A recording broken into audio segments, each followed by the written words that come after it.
Esta es una intervención sociológico-estética que tiene alguna que otra relación con experiencias que se realizaron en California en la década del 60 de la mano de unos sociólogos que llamaron etnometodólogos. ¿Qué hacían los etnometodólogos?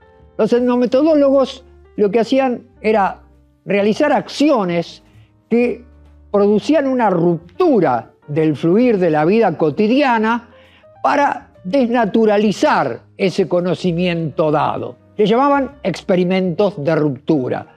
Y hacían, en fin, lo que hace la teoría social, que es producir, digamos, un quiebre en los sentidos comunes, un quiebre en la doxa de la vida cotidiana. En este caso, la relación que nosotros entablamos con los etnometodólogos se ve reforzada por la introducción de un concepto que es clásico en la sociología, que tiene que ver con el concepto de tipo ideal. El concepto de tipo ideal fue desarrollado por el sociólogo, economista clásico de la teoría social, Max Weber, hacia fines del siglo XIX, a principios del siglo XX, y el tipo ideal es una construcción que toma en cuenta los elementos que conformarían una unidad lo más consecuente posible con la definición conceptual del fenómeno. Sobre esto, uno podría decir que el viejo dicho español, del dicho al hecho hay mucho trecho, digamos, es posible de ser aplicado en este caso. A veces hay distancia, a veces no hay distancia, menos o más distancia. Pero lo interesante en este caso es que esa distancia es la que permite relacionarse y formular hipótesis con esa cosa que nosotros llamamos lo real. Y con estos recursos, de lo que se trata es de pensar acerca de las causas de lo que aquí se llama silencio, silencio laico, que en verdad, más que silencio en el sentido literal, se trata del drástico vacío de significación fuerte de hechos que, analizados en términos lógicos, esos hechos desprovistos de sensibilidades actuantes en las sociedades concretas, deberían conmover negativamente a los portadores de perspectivas humanistas que atravesaban en ese momento a distintas tradiciones políticas. Y quizás, donde esas sensibilidades cobraban más fuerza, era lo que podría llamarse el Frente Cultural Antifascista. Y fue precisamente ese heterogéneo espacio, con gran relevancia en el mundo cultural, con capacidad de imposición de visiones del mundo, el que contribuyó de manera significativa a reforzar ese silencio. La pregunta entonces no es corroborar con la comodidad de la lejanía y la falta de significación política que el hecho puede ser definido como un oprobio.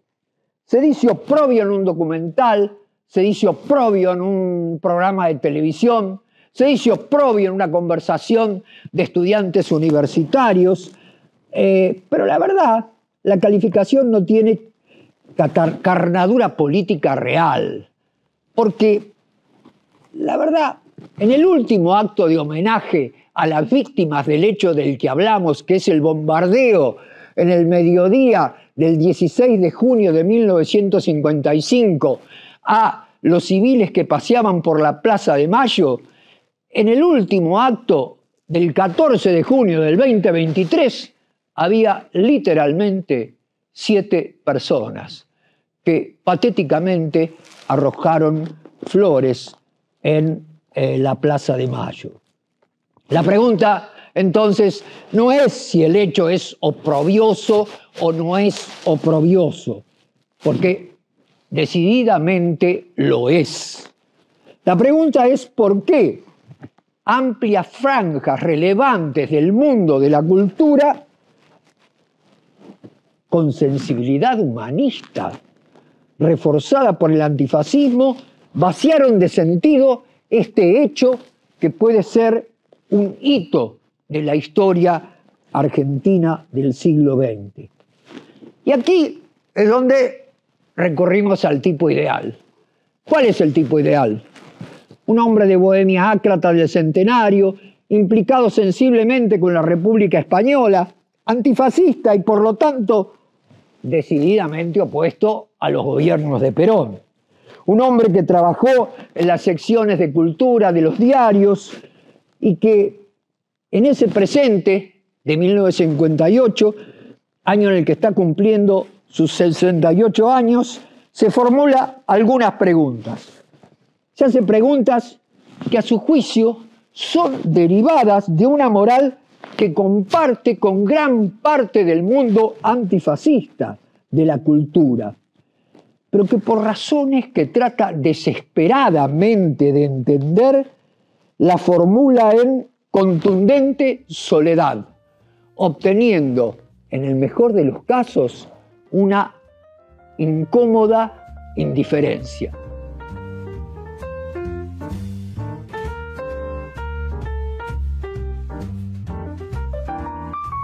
Me interesa mucho argumentar frente a ustedes, que son gente más joven y con la que compartimos sensibilidades en relación a la necesidad de construir otra forma de vida en sociedad, y también debatimos sobre las formas que puede adquirir ese ideal y cómo alcanzarlo.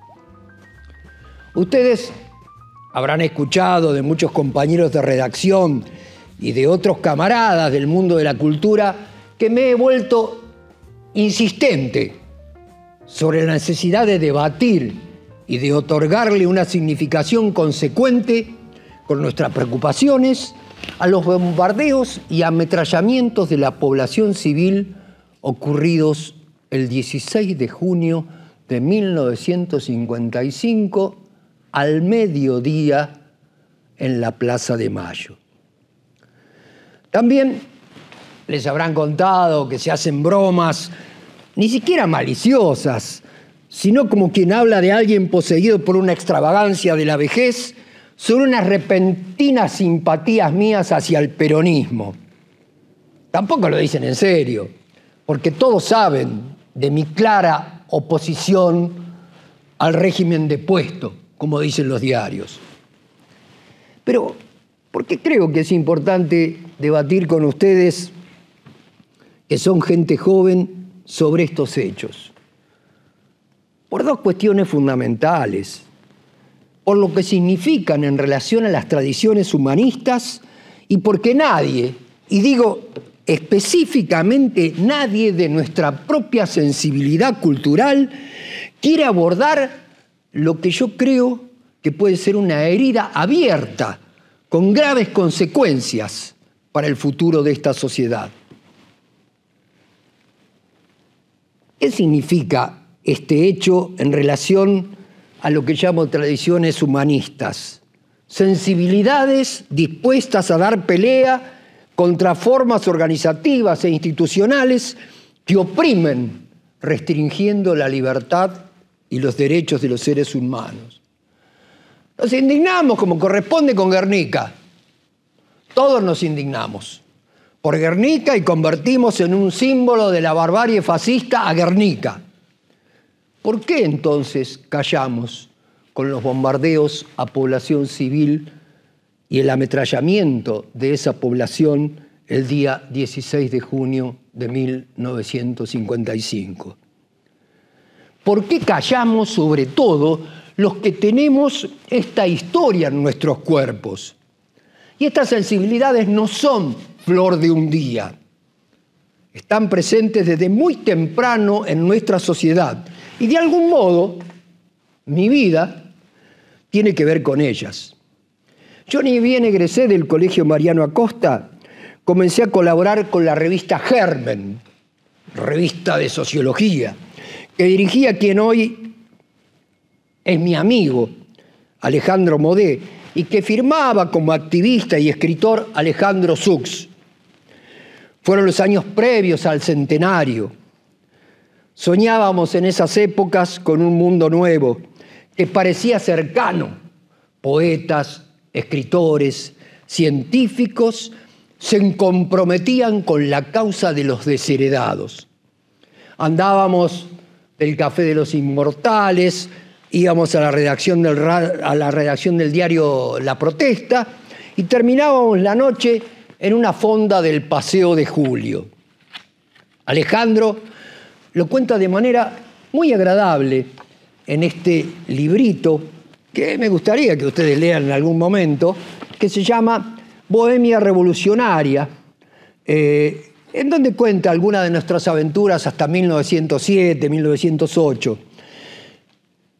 Alejandro me hace esta dedicatoria, que es de alguna manera un indicador de su perfil, de su identidad. Dice: proletarios de todos los países, uníos, dijo Marx. Proletarios de todos los países, sublevaos, digo yo. Para que quede claro, por más que se hagan bromas con respecto a mi relación con la preocupación por los bombardeos, con la posibilidad de mi adhesión al peronismo, mi constitución biográfica no es simpatizar con regímenes que restringen la libertad. Vengo de allí, de esa historia. Pero lo que sí es cierto es que en esa historia, que a diferencia de otros compañeros del mundo antifascista, la heterogénea cultura ácrata siempre tiene una relación de respeto con la sensibilidad popular, con el dolor popular, con las esperanzas populares, adquieran las formas que éstas adquieran. Y esto a veces genera problemas, por supuesto, y nos generó problemas en el espacio con el que yo simpatizo. José Grunfeld, un amigo mío que dirigió batallones en la Guerra Civil Española y que fue el encargado de organizar la retirada a Francia, de vez en cuando se pasa por la redacción. Lo hacía mucho más durante el peronismo. Él era un verdadero conspirador. Me cuenta el origen social de los combatientes que comandaba, de los soldados que comandaba, y cómo estaban poseídos por lo que en algún momento el diario La Protesta llamaba el odio santo de los oprimidos. Era de ese mundo popular, oprimido, sufriente. No eran soldados disciplinados.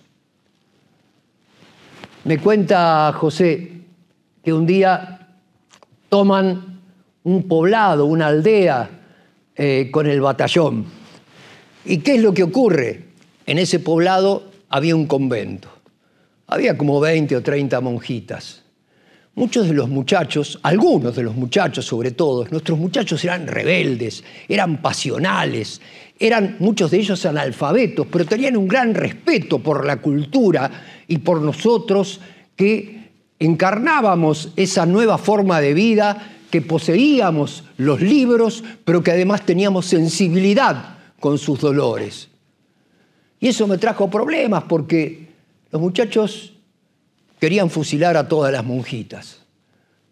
¿Cómo van a fusilar a todas las monjitas? Y ahí aparecieron los problemas de su historia.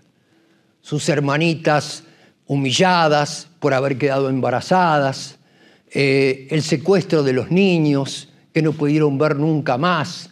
Tenían un odio acumulado, algunos de ellos, no todos, pero algunos de ellos eran los que llevaban la voz cantante y los compañeros se solidarizaban. Casi tuvimos un motín. Nos respetaban porque estábamos al lado de ellos, porque además de los portadores de la cultura, de los libros, éramos quienes combatíamos junto a ellos, me decía José, pero nos costó hacer comprender que eso no era posible. Bueno, al final fusilamos al cura, que era un honorable falangista que murió también de manera honorable en el paredón gritando «Viva Cristo Rey». Siempre alguno de nuestros compañeros en las ideas hacía consideraciones sobre el mundo popular y el peronismo y generaban problemas. Ya no con el resto del Frente Cultural Antifascista, que de hecho funcionaba durante el peronismo, sino en nuestros ámbitos más propios. Recuerdo que un compañero del gremio de panaderos, muy mentado, porque en el medio de la retirada de la Guerra Civil Española, él se había hecho famoso porque a lo lejos apuntó desde muy lejos a un oficial falangista que gritaba reprobando a los rojos y apuntó y le pegó. Resultó que ese oficial era sobrino del general Franco y la figura de Laureano, aunque había combatido una última batalla, se convirtió en mítica por ese tiro certero. Laureano, que así se llamaba este compañero, hombre de acción, que intentó atentados contra Perón. Siempre Laureano me trae lo que escribe, porque es un hombre de trabajo, pero es un hombre autodidacta, culto. Y a poco de ocurrido un hecho fundacional para el peronismo, me trajo algo que a mí, unas notas que a mí me parecieron muy buenas, pero ninguno de nuestros amigos se lo quiso publicar. Lo tengo por aquí. Decía lo siguiente, y creo que para ustedes que son más jóvenes es importante ver esta cuestión. Dice lo siguiente mi amigo Laureano. Estábamos con un conjunto de compañeros. Filemón Espilaco del Amo, el glorioso jefe del batallón de Toledo, héroe de la batalla del Sur Ebro, Servando Aguilera, el hijo de una india pura, de un asturiano rubio, puntano y pistolero, cuchillero y estibador, y yo. Nos mirábamos sin poder pronunciar una palabra. Ninguno de nosotros había visto ni soñado un cuadro como aquel. Yo tenía, dice Laureano, la piel erizada. Recuerdo que le dije a mis compañeros del sindicato, miren, ¿será o no será, decía Laureano, una farsa la llevada de Perón a Martín García, prisionero? ¿Quién puede saberlo? Y su posterior liberación. Pero el clima popular es de revolución, de mística revolucionaria. Estamos en presencia, decía Laureano, de una expresión volcánica, surgida de las capas más profundas del alma argentina. Sentimental, llorona, resentida, rencorosa y rabiosa al mismo tiempo. Hay odio en el ambiente, decía Laureano, odio a todo y sed de venganza. Con este pueblo en nuestras manos habríamos hecho la revolución social que no pudimos hacer en España ni en ninguna parte. No, no se rían, decía Laureano. Yo conozco al hombre argentino de abajo, sin lecturas ni doctrinas. Perón es un accidente. La verdad, la chispa que incendió el volcán. Si no fuera nazifascista, como sabemos, cambiaría el rumbo de la historia. Eso dijo Laureano, y ninguno de nuestros compañeros del mundo ácrata le quiso publicar estas notas que a mí me parecieron sensibles, sinceras, y que evaluaba la fortaleza de ese movimiento también con sus contradicciones. Por eso es que quiero decir que no importa que tu enemigo sea el peronismo. Tu adhesión a la libertad de pensamiento y en consecuencia con las ideas se puede tener esa apreciación sensible que tenía Laureano del 17 de octubre.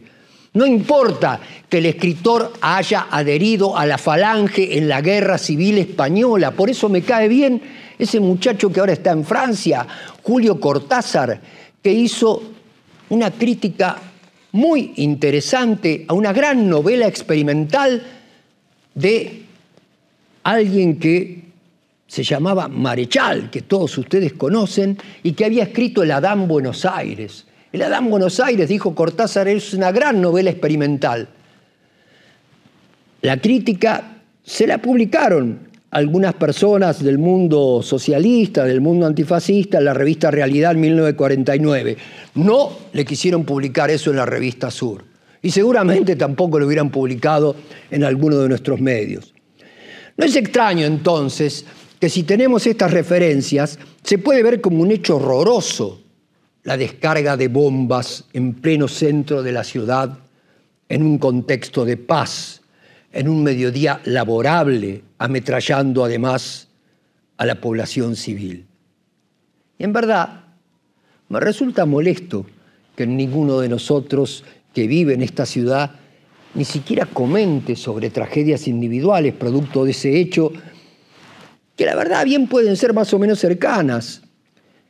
Muchos de la redacción y nosotros conocemos a un muchacho, Fabricio, que heredó de su padre una óptica y que siempre vamos ahí a hacernos nuestros anteojos. Él quedó mal desde el día del bombardeo, porque parece que fue a encontrarse con su mujer allí, tuvo que atravesar lo que era el acto de desagravio, que era un acto que se había realizado en repudio a lo que los católicos supuestamente habían quemado una bandera argentina.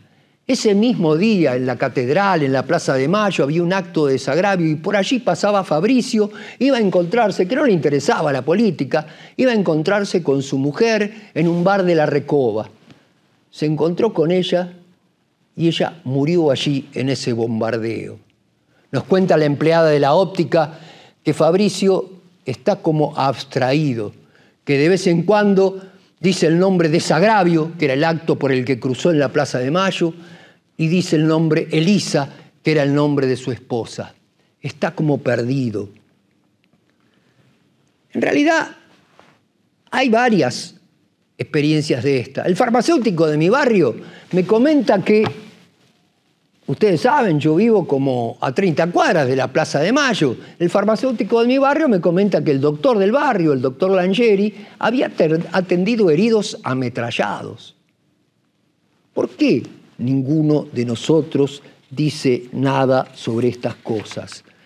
¿Por qué personas de la cultura, respetables, socialistas, laicos, gente de las ideas, no dice nada sobre un hecho que atenta contra nuestras más elementales convicciones, sea quienes las realizaron?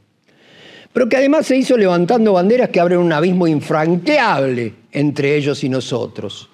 Los aviones, los bombarderos de la Segunda Guerra Mundial que descargaron sus bombas sobre la población civil llevaban la inscripción Cristo vence. Quizás ustedes, queridos compañeros, eran muy jóvenes en ese momento, pero en los inicios del peronismo luchamos junto a otros sectores de la cultura contra la enseñanza religiosa en las escuelas, que producto de su alianza con la Iglesia el peronismo impuso en 1947 y que era la ratificación de un decreto elaborado en 1943 por el gobierno fascista de Ramírez. Llenaron de crucifijos los espacios públicos, nombraron profesores fascistas en las universidades. El ministro de Cultura, Ivanisevich, en un discurso del Salón Nacional de 1948, habló de arte normal y arte anormal y condenó a los desformadores que realizan obras antiestéticas. Y allí estaban artistas como Petoruti, Curatela Manes, Presta con sus abstracciones. No había que hacer mucho esfuerzo para relacionarlo con el arte degenerado del nazismo. En ese momento, mucha gente, con la irrupción del peronismo y del autoritarismo en la universidad, se refugió en una institución que todavía está, que es el Colegio Libre de Estudios Superiores, y allí pude escuchar conferencias magistrales del profesor José Luis Romero, que ustedes todos deben conocer, un gran medievalista de prestigio internacional. Asistí a cursos que dio el profesor italiano que ahora acaba de fundar la carrera de Sociología de la Universidad de Buenos Aires. Me inscribí allí en esa carrera para tratar de ver qué pasa, recién estoy empezando.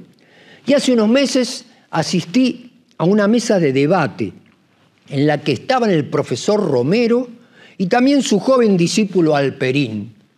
Hablaron del peronismo y durante la violencia de la violencia del peronismo. Los dos son brillantes oradores, son personas reflexivas, inteligentes.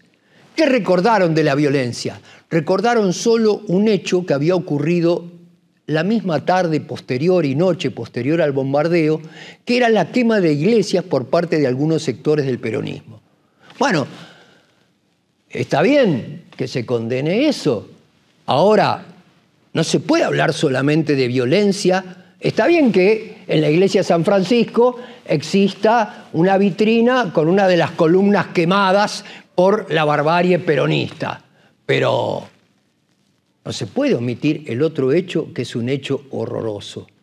Y lo hacen estas personas por las que tengo un gran respeto. La verdad, me inhibí después de la charla porque había un debate, porque tengo un gran respeto por el profesor Romero y quizás también, y sobre todo porque intuí que en ese ambiente habría sonado como una provocación peronista hacer una pregunta de esas características. Pero en términos de desarrollo lógico del debate, la pregunta se caía de Maduro. Digamos, ¿por qué se había omitido ese hecho tan horroroso? Ahora bien, los demás no hicieron la pregunta. Yo tampoco me sentí habilitado, aunque por mis preocupaciones percibí que ese relato de la historia reciente abandonaba en el cajón de los trastos irrelevantes a un hecho de los más significativos de la historia argentina. Le conté a Yerko Paskalievich, un hombre que se ocupa de ópera y música clásica en general en el diario, de familia yugoslava, que vivió en Viena porque su padre era funcionario del imperio. Un hombre muy culto. Nunca lo abandona su tranquilo cinismo. Me dijo: usted habla de un nosotros que tendría que reaccionar frente a ese hecho, que coincido, es un hecho inmoral. Pero dígame, ¿el nosotros antifascista dice algo sobre la masacre de 2 poblaciones civiles en Japón? ¿Dice algo de Hiroshima y Nagasaki, nuestro mundo antifascista?